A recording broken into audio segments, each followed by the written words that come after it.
Saludos cordiales, buenas noches. Gracias por estar aquí en la señal de Teleamazonas, hora 25 en vivo, para analizar y comentar lo que acaba de ocurrir, el debate presidencial. El Ecuador estuvo atento a este careo entre los dos candidatos, González y Noboa. Ahora vamos a analizar, comentar, reflexionar en torno a lo que ocurrió en estas aproximadamente 2 horas de transmisión. Gracias por estar con nosotros. Saludamos a los panelistas que están ahora mismo aquí en el estudio de nuestro canal. Pedro Donoso, él es director general de ICARE. Nos acompaña Juan Rivadeneira, experto en gestión de entorno. Saludo la presencia de Carolina Jaramillo, comunicadora y consultora política. Vamos a ir con Belén, que nos tiene información a esta hora. Andrés, amigos, muy buenas noches. Efectivamente, en este momento vamos a hacer contacto con nuestra compañera Brigitte Mancheno, quien se encuentra al interior de los medios públicos para que nos comente cuál es el ambiente una vez finalizado este debate. Hola, Brigitte. Pedirá licencia, presidente.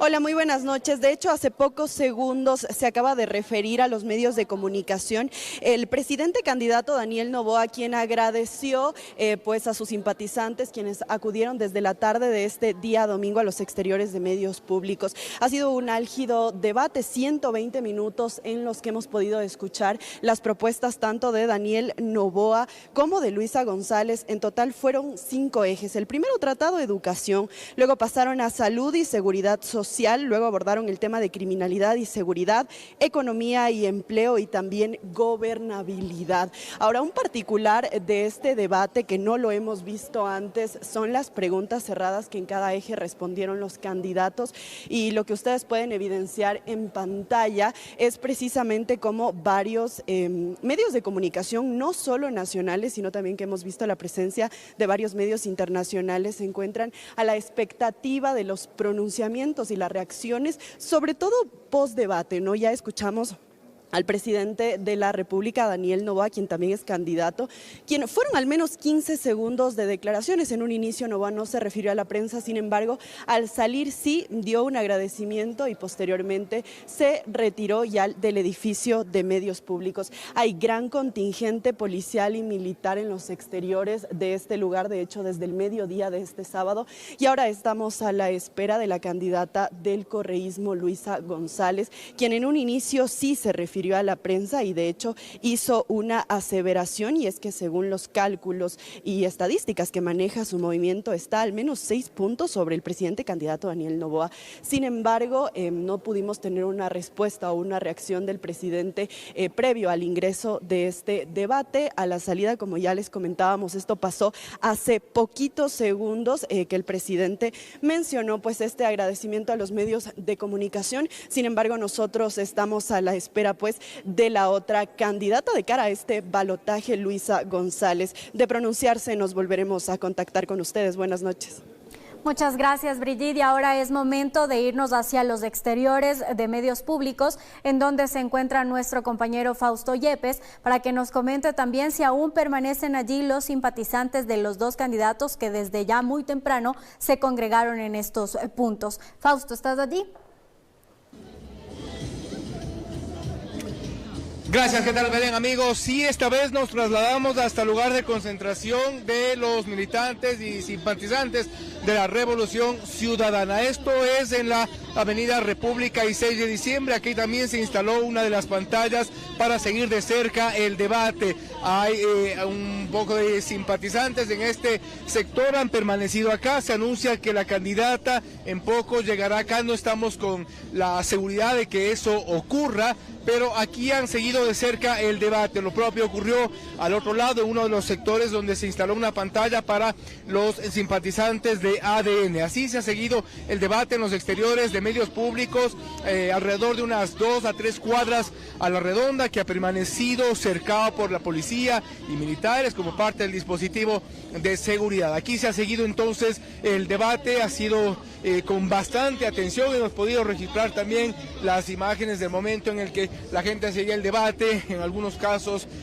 avivando también evidentemente las respuestas de sus candidatos respectivamente, tanto de ADN como de la Revolución Ciudadana. Esto es lo que ha ocurrido durante estas 2 horas y un poco más del debate presidencial, también en horas previas donde hubo estas concentraciones con un poco más de gente al inicio, pero esta vez todavía permanecen algunos de los simpatizantes. Estamos aquí y con esto despedimos el enlace desde aproximadamente a unas 2 cuadras de medios públicos donde se llevó a cabo este debate presidencial. Sigan ustedes con más y están precisamente también con el análisis de lo que ha sido esta medición de fuerzas entre Luisa González y Daniel Noboa. Muchas gracias, Fausto, por ese informe y ahora sí vamos a dar paso a un primer análisis de lo que fueron estas 2 horas de debate presidencial. Andrés. Quizás empecemos con un poco las formas. Es un programa, un debate difícil de resolverlo, porque las propuestas no fluyeron, no estuvieron presentes. Hubo mucha agresividad por parte de la candidata González y en general uno dice, ¿qué propusieron? ¿Qué plantearon? ¿Cuál es un poco el sueño que proponen al Ecuador? Pedro, por favor. Gracias, buenas noches, Carolina, Juan, Belén, Andrés, gracias por la invitación. Yo diría que hay 2 maneras, digamos, de analizar un debate en sí mismo, ¿no es cierto? Quizás el electoral utilitario anecdótico, ¿no es cierto? Pero yo no me quiero referir mucho a eso, sino creo que hay que, digamos, analizarlo desde el concepto y el valor democrático de un debate en sí mismo, más allá de lo que acabamos de ver, digamos, ¿no? Creo que el debate es un bien público, creo que hay que defender, digamos, el debate, no como una lógica utilitaria de sirve o no sirve, mueve votos o no mueve votos, sino como un ejercicio democrático a los cuales los candidatos están obligados. Es decir, es un derecho nuestro el hacer que ellos debatan, ¿no es cierto? Y esa es una conquista democrática en el Ecuador. Ahora, usted muy bien dice, finalmente, ¿no? A la larga no era un debate en donde pudimos observar, detallar, digamos, propuestas, por lo tanto es difícil tener indicadores claros de quién gana o quién pierde, digamos, ¿no? Es decir, este no es un partido de fútbol, no es tan fácil definir aquello, digamos, ¿no? Uno sí puede finalmente criticar objetivamente lo que puede ser el formato, por ejemplo, ¿no? Un formato carente totalmente de una lógica de debate, ¿no es cierto? Yo creo que incluso sobró la moderadora, es decir, el momento en que nosotros no entendemos que el rol de la moderación es generar un debate, interrumpir, ¿no es cierto?, interpelar también, es decir, el moderador es un actor fundamental también en el debate, pasa lo que sucedió, que la moderadora simplemente fue, digamos, una controladora del tiempo. Quien daba la palabra a uno y a otro. Y nos hubiéramos ahorrado a la moderadora, digamos, hubiéramos puesto un aparato, ¿no es cierto?, una Alexa, un Siri que pueda moderar, digamos, el tiempo. Pero no hubo, digamos, esa capacidad, ¿no es cierto?, de profundizar y sobre todo decirles a los candidatos, digamos, respondan la pregunta y vuelvan al tema. Carolina, ¿la agresividad puede dar un buen resultado en esto que acabamos de ver? Buenas noches, Pedro, Juan, Andrés, ¿qué tal?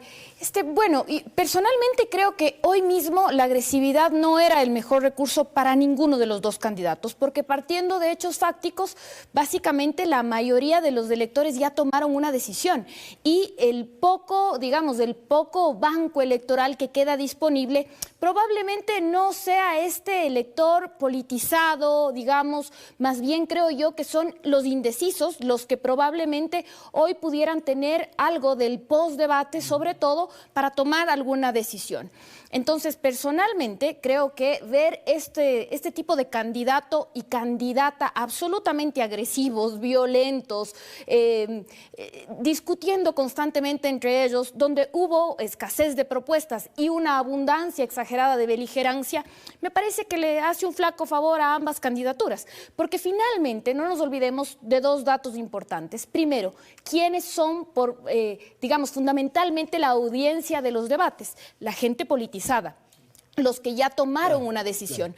Pero el postdebate, sobre todo, se alimenta y es, digamos, consumido por quienes pudieran aún tomar una decisión. Y yo estoy segura que lo que veremos en las próximas horas, en los próximos minutos y días, serán estas cápsulas donde hubo el insulto, donde hubo la agresión. Y yo me pregunto eso a los indecisos, a esa pequeña parte de la población que no ha tomado una decisión. ¿Será que le orilla a tomar una decisión? Probablemente los indecisos, los nulos y los blancos dirán, es precisamente eso lo que yo ya no quería. Lo que quedó, me parece, fue la agresividad de los 2, quizás más de Luisa, sin duda, pero también de Daniel. Entonces, en el caso de Luisa, se acusa, se hacen referencias de que podríamos tener un Venezuela aquí, se ha repetido insistentemente, y un poco ese es el mensaje que se dio. O sea, una mujer que tenía esas capacidades, entre comillas, de insultar, de maltratar, que es un poco lo que ha hecho el correísmo y lo que hace Rafael Correa todo el tiempo. Gracias, Andrés, por la invitación. Igual un saludo a Carolina, a Pedro y a su audiencia. Me parece que en este momento era cuando las personas más necesitaban llenar un vacío ante tanta incertidumbre. Y ese es el gran hueco que nos deja este debate. Es decir, mucha gente quizás se quedó en las mismas y ha comprobado lo que finalmente siempre se estaba pensando, que la política es un conjunto de ataques en las campañas electorales. Lo dijimos luego de la primera vuelta en este set. Andrés, pasábamos de la polarización a la hiperpolarización y hoy lo que los hechos nos dejaron ver es que esto es el nivel de agresividad más fuerte que hemos visto en mucho tiempo.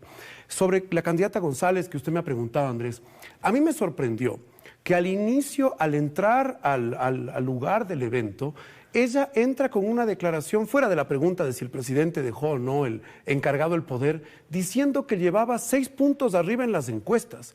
Mi pregunta es, ¿una persona que lleva 6 puntos arriba en una encuesta se dedica a atacar así como estrategia? Me parece que más bien hubiese buscado un gran espacio para mostrarse como una gran estadista, una persona que domina los temas del Estado, que domina la economía, que domina la política, que busca una unidad del pueblo ecuatoriano e incluso que busca estratégicamente los votos que le faltan, porque me parece a mí que el resumen de este evento es que los dos candidatos le hablaron a los votos que ya tienen, no a los votos que tienen que ir a buscar, y creo que son 19 largos días, porque van a ir a buscar los votos que les falta para ganar la elección. Ok, vamos a tratar de analizar lo que se dijo en el transcurso de este debate, Pedro, en los ejes que estableció el Consejo Nacional Electoral, de modo que vamos a dar paso a Belén para que nos aporte justamente una especie de orden en este programa. Por favor.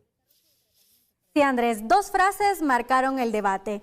No, Noboa, no mientas, y Luisa te desdolariza. Sin embargo, como ya mencionaban los panelistas, fueron muy pocas las propuestas. En el primer eje temático, educación, se habló de contratar maestros y otorgar nombramientos definitivos. Además, uno de los ejes centrales fue la tabla de drogas y también el acceso a la educación superior. Escuchemos algunas de las partes importantes que mencionaron los candidatos. Contratar los maestros y maestras que fueron despedidos en este último tiempo. Tenemos 7 millones de personas pobres que quieren enviar a sus hijos a las escuelas. Pero como en este gobierno no se ha arreglado la infraestructura educativa, le cobran a los padres que no tienen para comer. La tabla de drogas fue eliminada. No se va a volver a poner. Todos los jóvenes van a tener la oportunidad de acceder a educación superior. En educación telemática, así mismo con institutos. Las mentiras tienen patas cortas y podemos constatar en la supercompañía que nada tenemos que ver ninguno de los Noboa en el desayuno escolar. Como dije, eso sí, se lo quitamos a las mafias que son algunos de ellos los financistas de la candidata González. Se necesita presupuesto que nosotros lo hemos administrado de una manera correcta. No con ecuadólares, sino con dólares. Luisa te desdolariza. Candidato Daniel Noboa, por favor realice la primera pregunta cerrada. ¿Vas a reinstalar cualquier tipo de tabla de drogas o tabla de umbrales, como le quieres llamar? Una vez más, cuando no hay propuestas y se dan las vueltas en torno a una sola pregunta, ya repetí varias veces, no sé si no lo escuchó, no se va a volver a instalar la tabla de drogas. Más bien lo invito a que llamemos, que alguien nos haga una prueba antidoping. Noboa, no mienta. En este espacio usted dijo que el 100%, que todos los jóvenes graduados del colegio iban a ingresar a la universidad. Se postularon 394 jóvenes, 250.000 se quedaron fuera del sistema educativo. Y usted dijo que cuando no se roba alcanza. Le pregunto una vez más, ¿está robando? Porque no está alcanzando. Claramente no. Esas malas mañas son de hace 10 años. Hace 10 años que dejaron un país defalcado, destruido, y han seguido atacando a todas las personas que quieren salir adelante de una manera justa, de una manera correcta. Entonces, claro, yo como padre de familia o como estudiante oigo esto y digo, ¿cuál es el futuro de los estudiantes, de la educación en el país? No hay nada, no hay nada. Sí, es muy difícil cuando uno les escucha, en este caso por segunda vez, digamos, y poniendo toda la atención posible, porque estamos haciendo un análisis, detectar cuáles son las propuestas, a quién le están hablando. Ahora mismo la pregunta que me surge a mí es, ¿le están hablando a un elector? ¿Le están hablando a la juventud? No, están discutiendo entre ellos, digo. Y por otro lado, me parece que termina siendo un debate donde hay una suerte de análisis o rendición de cuentas. Una rendición de cuentas donde la candidata González le toma la lección al candidato presidente y el candidato presidente hace exactamente lo mismo. Le toma la lección sobre lo que fue en su momento el gobierno de la Revolución Ciudadana.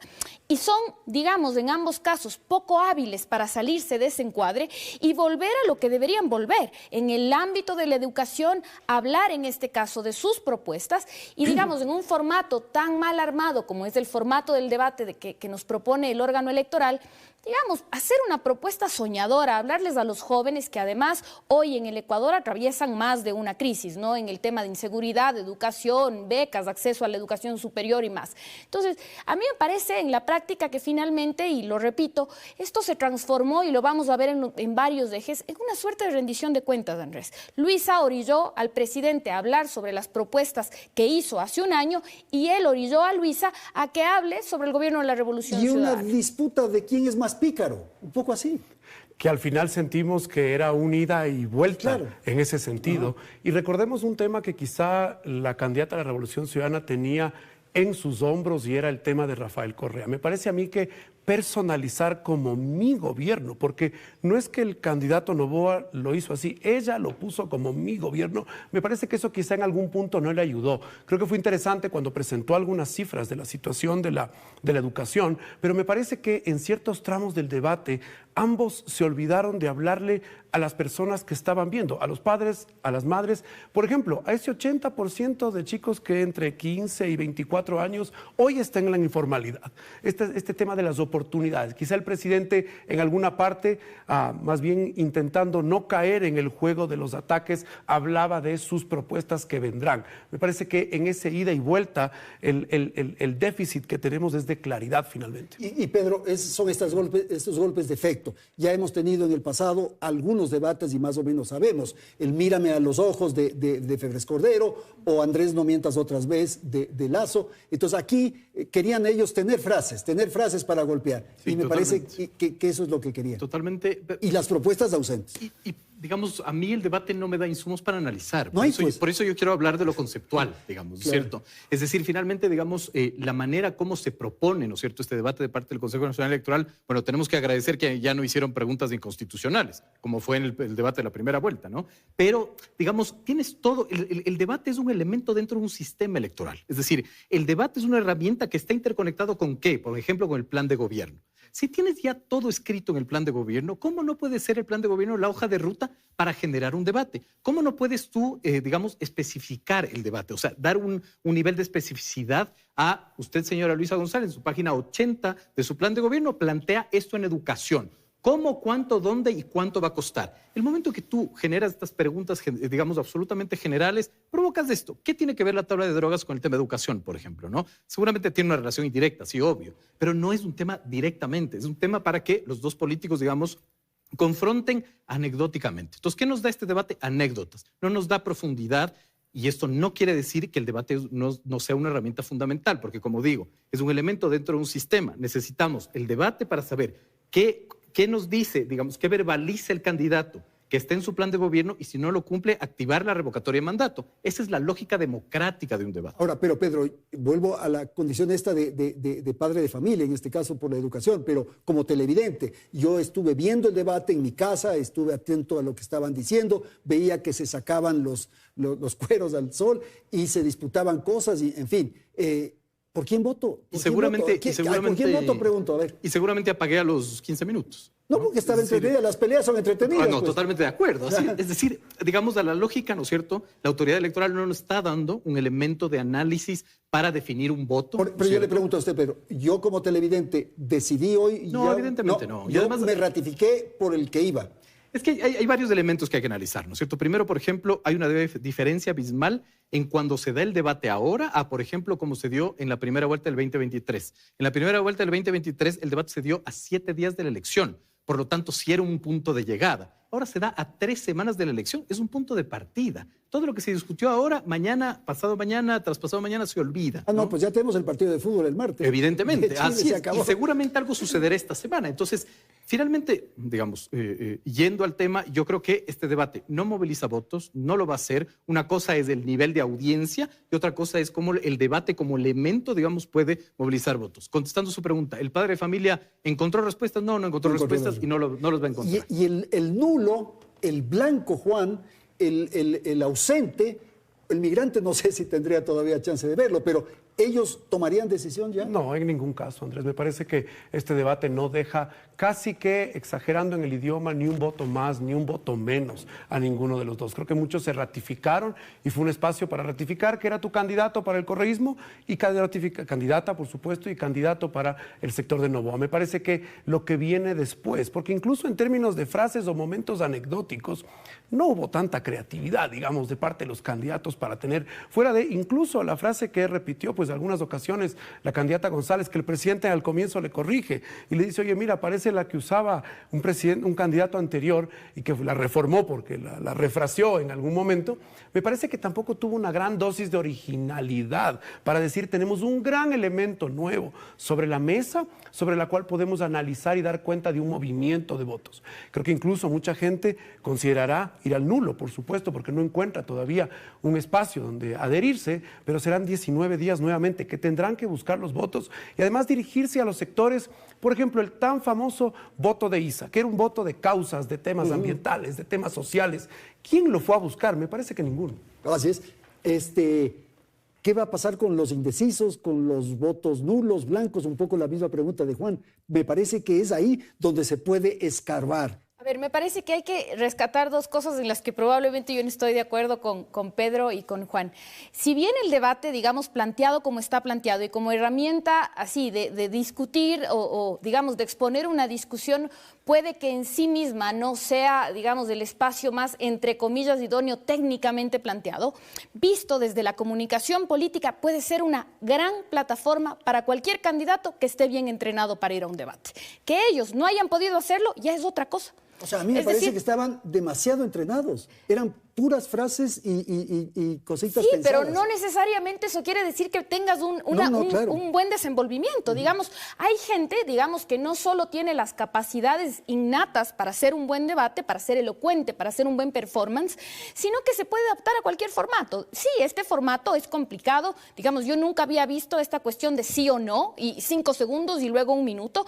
Pero a ver, fuera de los formatos, si uno está bien entrenado, si tienes, digamos, todas las herramientas disponibles para hacer un buen despliegue comunicacional, le vas a sacar provecho al debate. Entonces, más allá del formato, más allá de que nos guste o no nos guste el formato, un candidato que va bien preparado a un debate puede hacer del debate digamos, una herramienta comunicacional que potencie su candidatura. Gracias. Belén, por favor, adelante. El segundo eje que se abordó en el debate fue el de salud y seguridad social. En este punto, los dos candidatos tuvieron una misma visión de cómo sostener al IES, es decir, a través de la creación de empleo. Además, en este momento también ya hubo varios momentos en los que se acusaron de corrupción. Veamos. Nosotros no usaremos el IES como caja chica. Eso lo hizo la revolución fallida. Le quitó la liquidez al Seguro Social, jugó con las pensiones de la gente. Nosotros vamos a usar la gran cantidad de personas que tenemos como nación, entre 18 y 30 años, darles empleo y con esas aportaciones se vuelve sostenible el pago de pensiones, el pago de jubilaciones. Es reorganizar de una manera eficiente y generar empleo en las edades donde están físicamente más hábiles y donde se enferman menos. Que sí o sí van ustedes a subir la edad de jubilación. Como lo dije en mi presentación inicial, no vamos a subir ni la edad de jubilación, ni vamos tampoco a subir el valor de las aportaciones. De sostener al IES es incrementando el número de afiliados. Empleo, que es la única fuente con empleo adecuado de sostener el IES. Vamos a generar en 4 años cerca de 2 millones de empleos para así capitalizar al IES. Significa que tu gobierno fue el de Rafael Correa. Entonces son básicamente lo mismo al decir que es tu gobierno. Luisa, tus propuestas en salud no son viables si no se logra erradicar a las mafias de los hospitales. Y las mafias de los hospitales son hoy en día tus financistas. Entonces, no entiendo cómo pretendes arreglar el IES, el sistema de salud. Aquí se puede ver en las fotos, con Ronnie Aliaga, después Javier Jordán, gente que es conocido que están metidos en las mafias de salud. María Moreno, ¿te suena? Es la presidenta de ADN, que maneja 9 empresas del Grupo Noboa y 2 tuyas, Daniel. Tráfico ilícito de drogas. Eso es la presidenta de ADN. ¿Revivirás las malas prácticas de utilizar al IES como la caja chica del gobierno? 15 meses y no aprendes lo que es administración pública. Te voy a enseñar.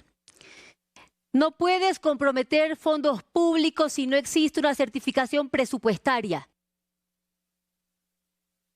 Bien, vamos entonces a analizar. Esto es difícil porque siguen de agresividad y no hay propuestas claras. Ahora, sí coinciden los dos en no topar las condiciones actuales de la seguridad social. No, nuevamente, el tema del IES es un tema que es complejo y que se necesita, y de la seguridad social en general. Recordemos hace poco aquella propuesta que profesionales como Augusto Latorre, como Pablo Lucio Paredes, presentaron al Ecuador y que tenían muchísimas herramientas para entender, por ejemplo, qué contarle a la gente sobre el sistema de pensiones, el sistema de salud, es decir, la seguridad social. Pero nadie pudo contarle una historia, una narrativa de solución al problema. Los dos llegaron a la conclusión de que hay que generar más empleo, solo que le pusieron un número más, un número menos, pero hay que crear más empleos porque el sentido común que nos dice que creando más empleos tenemos más aportantes y en la medida que hay más aportantes tienes más soluciones. Pero no necesariamente hubo una disección del esquema de cómo funciona la seguridad social. Y en temas de salud tampoco. El tema de hospitales y medicinas, que me parece que por supuesto que es necesario, por supuesto que es importante,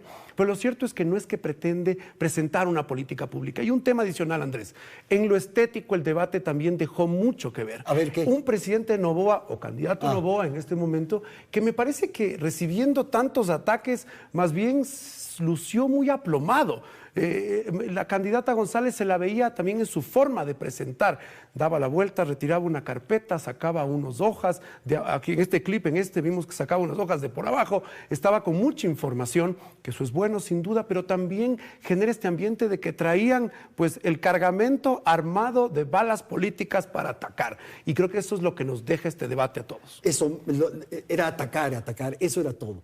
Porque, por ejemplo, en el IES hay que estar conscientes de que el IES tiene un gravísimo problema, está desfinanciado y entonces algo hay que hacer. Probablemente elevar las participaciones de cada uno de los trabajadores, subir la edad de aporte, algo hay que hacer. Pero los dos, como están de candidatos, dijeron que no. O sea, a mí me parece que, por ejemplo, hablar de salud y hablar del IES es el pretexto perfecto para que ambos candidatos le hablen al electorado. País, claro. Y, por ejemplo, aquí le hablen a un electorado que es, digamos, clave en esta elección, al electorado de la Sierra Central, ¿ya? A Quito, por ejemplo. Quito me parece que es fundamental en esta elección y ambas candidaturas lo saben.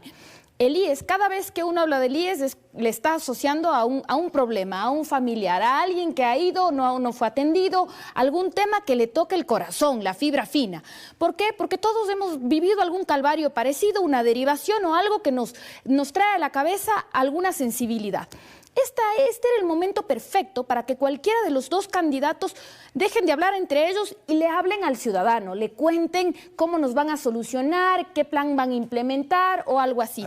Entonces, claro. Exacto. Entonces, de alguna manera, me parece que aquí ya empezamos a ver cómo se va perdiendo la dinámica propia del debate y ellos empiezan, digamos, a esta ida y venida de ataques donde yo coincido con Juan. Sentí que había un nivel más alto de agresividad en la candidata González, pero no le podemos quitar, digamos, del mérito tampoco al candidato Noboa, ¿no? Que también disparó algunos dardos en un debate que finalmente fue un diálogo entre ellos y que termina siendo, como decía Juan también, una suerte de reafirmación de los votos duros de ambas candidaturas. Ok, Pedro, con usted vamos a terminar este segmento, su apreciación final. Sí, qué habilidad la de Belén de poder sacar temas sobre salud y seguridad social en donde no discutieron salud y seguridad social. ¿Qué tiene que ver la señora Moreno con salud y seguridad social? ¿Qué tiene que ver Glass?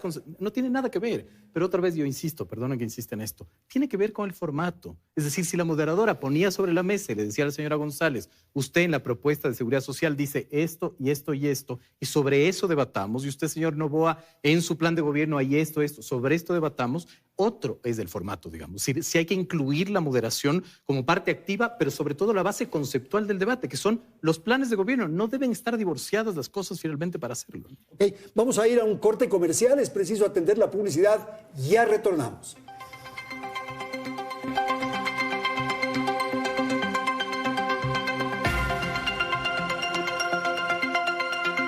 Hora 25, con el auspicio de... Formamos parte del ranking de instituciones Simago con más de 5,000 artículos indexados y somos partners de National Geographic Learning. Somos Uniandes.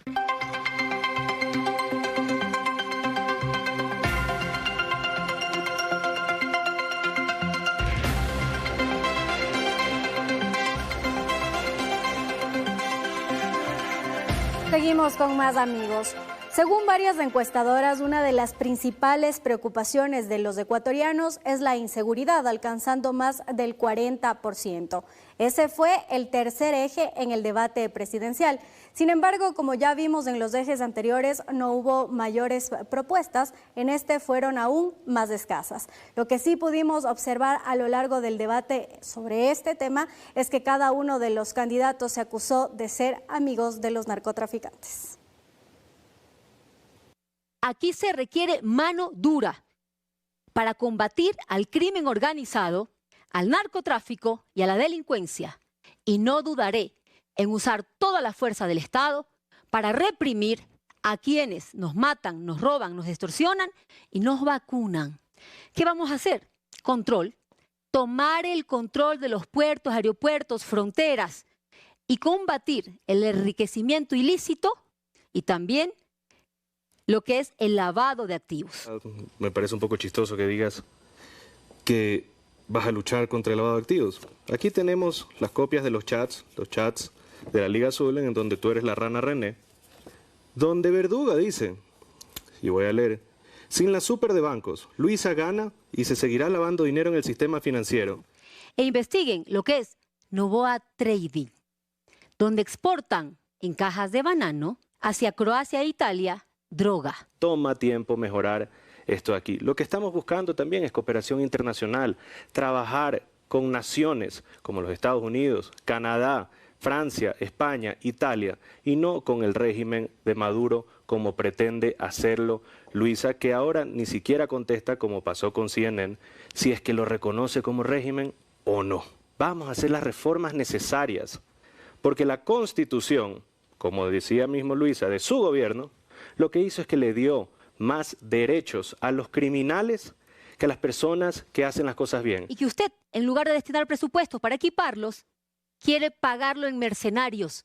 ¿Por qué humilla así a nuestra fuerza pública? Nosotros jamás vamos a humillar ni a la policía ni a las Fuerzas Armadas. Es más, los hemos empoderado, los hemos apoyado y por su gran trabajo, de hecho, en estos 15 meses de lucha por la guerra, vamos a darle un bono extraordinario la próxima semana. Acuérdense que fue en su época, y como usted dice, en su gobierno, el cual le redujeron el presupuesto a los militares. Diles a los ecuatorianos, ¿le vas a conceder el salvoconducto a tu compañero Jorge Glass? No, yo lo que haré es cumplir con la Constitución y con las leyes, las mismas que tú violas y por las cuales hoy día estamos aislados del mundo.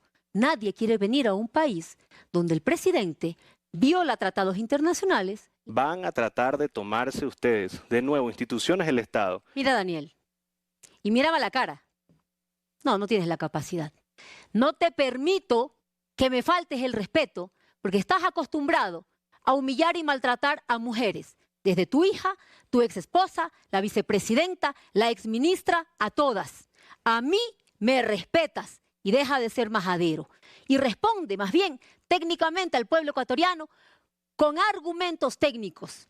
Lo siguiente, aquí, si quieres hablar de quién está tomándose los poderes, ordenas a Fiscalía, ordenas al CNE. Yo jamás me meteré con sus hijos o con sus parejas. Mi familia lleva por 75 años trabajando, que han generado trabajo, han generado riqueza, han ayudado a miles de familias, algo que jamás vas a entender. Aquí están todos tus cargos en la función pública. Jamás has generado tú un empleo. Este es el tema de mayor trascendencia en el país. Belén señaló lo que dicen las encuestas, la inseguridad. Mueren ecuatorianos, estamos afectados en distintos rubros en la vida nacional. Sin embargo, la disputa es personal, la disputa es esto. Hay como un desprecio, como una distancia entre lo que pasa en las calles, entre lo que pasa en las ciudades, en nuestras comunidades y lo que ocurre con los políticos.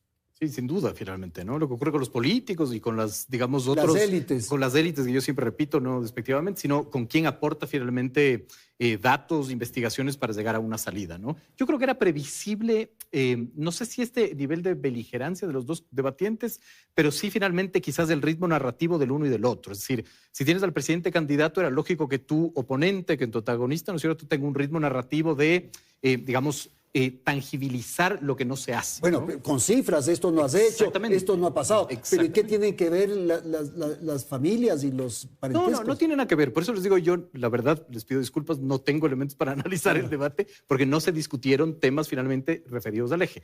Pero me parece que, digamos, la discusión y el encuentro, ¿no es cierto?, en donde era altamente probable, y así sucedió, era que, digamos, González utiliza la lógica tangible para atacar, ¿no es cierto? Y Noboa los intangibles, es decir, la expectativa. Si nosotros hacemos un análisis narrativo, Noboa hablaba con un, digamos, ritmo de futuro de lo voy a hacer, ¿no es cierto? ¿No es cierto? Y le daba la capacidad a Luis a decir, no lo has hecho. Y esta lógica de ataque del pasado, ¿no es cierto? Y González tenía la capacidad de hacerlo en el presente. Lupa Media, por ejemplo, que es esta plataforma de fact-chequeo, hace un fact-checking, ¿no es cierto?, de lo que se dijo y lo que no se dijo. Y, por ejemplo, tienes a Luisa González con una aseveración completamente falsa, una aseveración mayormente falsa, una aseveración cierta, una aseveración mayormente cierta, pero Noboa finalmente casi no tienes ninguna cifra, digamos, porque no dio cifras. Es decir, fue un presidente candidato sin la capacidad de extrapolar lo que está haciendo al presente y sustentarlo con cifras. Ok.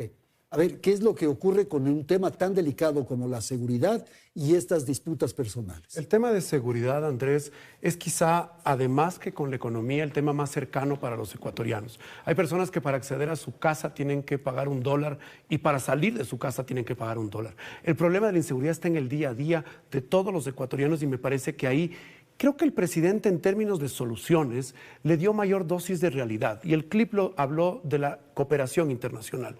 Luisa González, en el mismo clip que retrató Belén hace poco, hablaba de reforzar y sacar las fuerzas nacionales, que todos sabemos que tienen un problema de capacidades, porque el problema en el Ecuador de seguridad es el problema de las capacidades que tienen las fuerzas del orden en el país. Y de esta no salimos solos. A mí me pareció de mucho valor que el presidente haya tocado el tema de buscar cooperación internacional en varios países, porque la solución de la seguridad no pasa por los recursos que tenemos aquí, y eso me pareció positivo en términos de darle una dosis de realidad al problema. Bueno, pero tenía entonces la oportunidad de explicar por qué es que pide una asistencia internacional. Por supuesto. Esa era la opción. Por supuesto, y dijo y mencionó varios países y comentó la oportunidad de ir a buscar esa cooperación. Me parece que ahí le dio un poco más de realidad a la solución, porque nuevamente, me parece que la solución de la seguridad no pasa por las capacidades que hoy tienen los militares y los policías, que sin duda les falta un montón de capacidades. Pasa por conseguirlo por cooperación internacional. Y creo que ahí el presidente se llevó un buen punto en temas de seguridad. Es difícil decir quién ganó, Carolina. Es complicadísimo decir, ¿no?, quién ganó, porque además aquí vale la pena mencionar algo, ¿no? Uno se centra en mirar quién gana o pierde el debate, cuando finalmente lo que importa es quién gana o pierde la elección. Porque no nos olvidemos de algo, experiencias internacionales nos dejan ver que puede ganar o perder un candidato el debate y quien se lleva los votos es otro. Argentina, Milei y Massa. ¿Quién ganó el debate? Massa. ¿Quién ganó la elección? Milei. Es decir, muchas veces... Bueno, pero aquí tenemos una experiencia distinta. Noboa, para la elección que está ahora ejerciendo, ganó el debate y logró subir 20 puntos. Sí, pero esto solo te demuestra que el debate finalmente no es una cuestión definitiva para las elecciones. Más aún, ¿no?, con la distancia de tiempo, ¿no? Las 3 semanas. Exacto, no es una cuestión definitiva para las elecciones. Pero en todo caso, respecto de este segmento, a mí me parece que ambos candidatos en este segmento en particular lograron posicionar ciertas ideas. Pero para la audiencia común y corriente, ¿qué se me queda en el imaginario? Lo que Luisa González le termina diciendo majadero y el candidato presidente ni siquiera alza la mirada. Digamos, Esto para las barras bravas de ambas candidaturas es un aplauso, claro. ¿no? Les encanta que sus candidatos reaccionen de esa manera. Ok, Belén, por favor, seguimos con usted. Otro de los temas fue la economía y ambos candidatos se enfocaron en la dolarización y precisamente en mantenerla. Veamos. Ecuatorianos, nosotros tenemos que fortalecer la dolarización. ¿Cómo lo logramos? Teniendo una política para promover exportaciones, como lo hemos hecho en el 2024 y en el 2025. En el 2025 estamos en récord de exportaciones en enero y en febrero. Por ejemplo, dice que incluso tenía una tesis hecha sobre cómo desdolarizar al Ecuador. Ahora, ¿cómo lo quieren hacer? Con una moneda disque paralela, una moneda electrónica y ciertos pagos y deudas del Estado, irlas pagando con estos ecuadólares. Esa es una desdolarización lenta. Estábamos en muy buen camino, bajando inclusive a 800 puntos del riesgo país. Y cuando pasamos a una segunda vuelta, que muchos no esperaban, se disparó 500 puntos, porque le tienen pánico a la candidata González. Trafica combustible subsidiado para beneficiarse ustedes mismos. ¿Es o no Petronovoa de su hermano, que acabó hace poco de fugarse del país? Mi hermano almorzó conmigo hoy. Sí, él tiene su compañía. Pero acá podemos ver cómo se originó esa acusación. Vino de Pedro Granja. Y adivinen qué pasó con el hermano de Pedro Granja. Pedro Gregorio Granja Angulo. Aquí está la Contraloría General del Estado. Y ha identificado a un funcionario público recién puestito en la Dirección General de Vigilancia y Justicia del municipio de Guayaquil, de su financista Aquiles.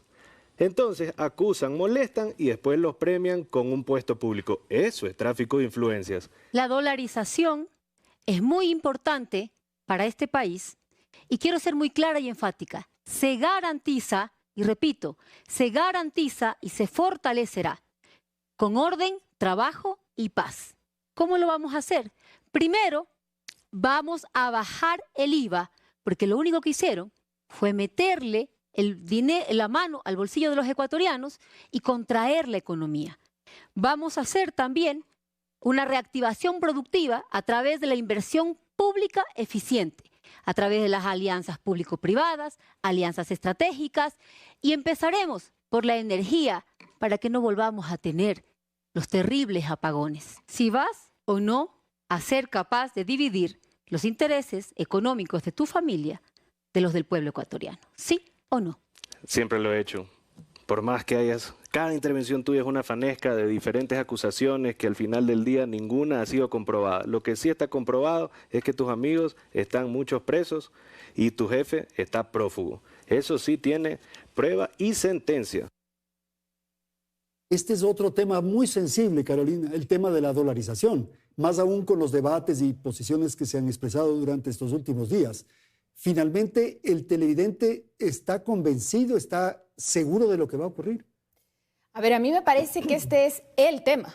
El tema porque creo que hay evidencia suficiente de que es un tema absolutamente sensible para los electores ecuatorianos. Tanto es así que en varias ocasiones la bancada, los simpatizantes, los militantes de la Revolución Ciudadana y sus voceros han tenido que salir a aclarar cuál es su postura respecto de la dolarización.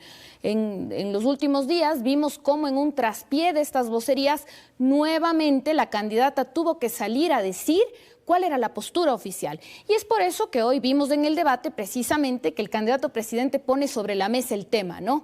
Entonces, es un tema sensible y es un tema que a mí sí me parece que los electores lo toman en cuenta el momento de ir a las urnas, porque se ha trabajado vastamente en la opinión pública precisamente para ponerlo en el debate y casualmente en los procesos electorales, ¿no? Y entonces las declaraciones, los pronunciamientos que acabábamos de escuchar, ¿le dan tranquilidad al ciudadano? Me parece que en este punto era el control de daños más importante que tenía que atender Luisa González. Cuando en el programa de Políticamente Correcto, una de las asambleístas de Luisa González habla de una dolarización a la ecuatoriana, precisamente por esa sensibilidad, me parece que se crea un punto de inflexión. En especial porque ella, pues, hay que ser justos. En su campaña, ella buscó, pues, hablar muy bien de la dolarización en su campaña, pero cuando se revisan los escritos de sus militantes, uno da cuenta de un tema distinto. Cuando uno revisa su plan de gobierno, habla de un tema de administración de liquidez. Cuando se ve la declaración de la dolarización a la ecuatoriana y cuando Isa, que de alguna u otra forma en esta semana también quiso matizar esa declaración, habló de una salida de la dolarización a cómodas cuotas en algún momento. Y eso creo que crea mucha incertidumbre. Me parece a mí que ese tema de la dolarización es el que se queda después del debate y se va a mantener las próximas 3 semanas. Todos los analistas y comentaristas, Pedro, señalaban que uno de los ingredientes que va a haber en esta segunda vuelta es el del miedo. Entonces, claro, nos vamos a volver Venezuela, nos van a quitar el dólar, van a eliminar la Reserva Monetaria Internacional, en fin. Ahora, después del debate, yo creo que el miedo está muy presente. Y además van a ser 3 semanas en donde yo creo que uno de los grandes electores no solo son finalmente quienes vamos a las urnas, sino, por ejemplo, la institucionalidad. Es decir, la institucionalidad que ha jugado a favor de Noboa, digamos, los últimos meses, ¿no es cierto?, va a ser absolutamente clave. Fiscalía General del Estado, Contraloría, etcétera, y creo que está ligado con el tema del miedo, ¿no? Es decir, el miedo siempre es un factor o inmovilizante o movilizante, digamos, ¿no? Pero es un ingrediente que sí puede a esta hora jugar un papel importante. Y siempre lo ha sido, digamos, de lado y lado, ¿no? Ahora, me parece que el ejercicio, digamos, de un debate es un ejercicio natural de un vocero. Es decir, acabamos de ver 2 voceros, los voceros principales de las 2 candidaturas. ¿Cuál es el ejercicio de un vocero en sí mismo? En nuestra metodología que nosotros desde ICARE manejamos, el gran objetivo es la desmitificación. Es decir, cómo yo desmitifico los mitos que mi antagonista ha creado en todo este proceso, digamos, de campaña, ¿no? Y creo que el tema del dólar, a pesar que, digamos, yo creo que es súper coyuntural y que no debería ser una gran discusión que tengamos, ¿cierto? Ya lo dijo el ex vicepresidente Dajic. Es decir, ese no es el tema importante. Poner al dólar en una ley, ¿te garantiza que la dolarización se mantiene? Claro. No, absolutamente. Claro, pero finalmente se dan estos debates, ¿no es cierto?, epidérmicos, que no son los debates que tenemos que debatir como sociedad. Sin embargo, yo creo que de una u otra manera González intenta y yo creía que logra desmitificar. Ahora, el problema es que la ARC no maneja las vocerías finalmente secundarias que tienen de una u otra manera sus otros actores, tampoco el gobierno. Ok, tenemos que ir a un corte, atender publicidad. En un instante retornamos. Hora 25.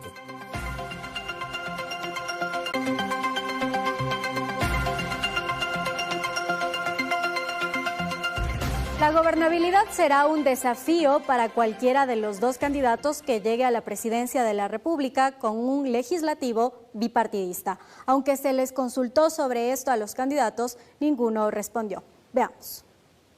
Y la única forma de sacar adelante al país es en unidad. Unidad con todos los sectores. Le dimos todo el apoyo. Ya si no pudo, ya no es nuestra culpa. Ahora, que también le dije, para la precarización laboral, como intentó hacerlo con el trabajo por horas en la consulta popular, no cuente con nosotros. Lo siguiente, ¿estás aquí como presidente en funciones o como candidato? ¿Encargaste la vicepresidencia a Verónica Abad, que es a quien corresponde constitucionalmente, o no? Se necesita reformas a la Constitución. Se necesita una constituyente en el cual cambiemos varias cosas importantes que hoy impiden el progreso e impiden la gobernabilidad. Se puede ver cómo con tanta institución como participación ciudadana, que me parece que no debería de existir, se puede prestar para la corrupción. El chat de los mopeds, como acaba de aceptar la rana René, es la evidencia perfecta de por qué se necesitan las reformas, por qué se necesita cambiar ciertos elementos de la Constitución y por qué se necesita tener un control directo a la corrupción. Otra cosa. Bien, vamos a terminar el programa, estamos sobre el tiempo. ¿Sirvió de algo el debate? Definitivamente sí sirvió. Sí sirvió, yo creo que esto pone sobre la mesa un elemento más para que los electores puedan o bien reafirmar su voto o tomar una decisión. Aún queda, digamos, toda la campaña de largo y creo que yo coincido con Pedro en términos de que siempre es un elemento enriquecedor para la democracia poder ver a los candidatos sus exposiciones. Más allá de si ellos logren o no presentarnos propuestas, esto nos acerca a quiénes son, a cómo piensan y cómo se presentan ante nosotros, ¿no? saber cómo maltratan, cómo confrontan. Así es, así es. Esa es la forma. Yo creo que finalmente ya verlos, digamos, en este despliegue de cómo hablan, cómo se enfrentan entre ellos, nos dejan ver también qué tipo de personalidad tienen, ¿no? Por favor, ¿sirvió de algo el debate? Me parece que comprobó mucho lo que hemos comentado anteriormente, de que de la polarización de la primera vuelta pasamos a la hiperpolarización de la segunda vuelta.